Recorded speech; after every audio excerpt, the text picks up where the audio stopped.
Letter number 4.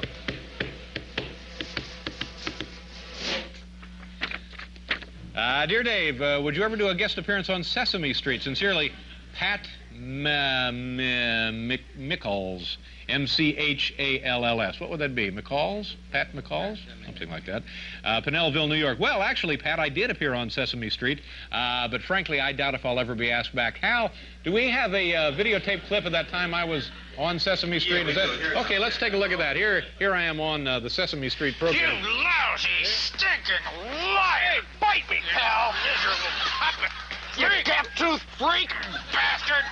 Yeah, nobody says that to big birds. Why, Sal, you worm-eating sissy! Stupid TV jerk!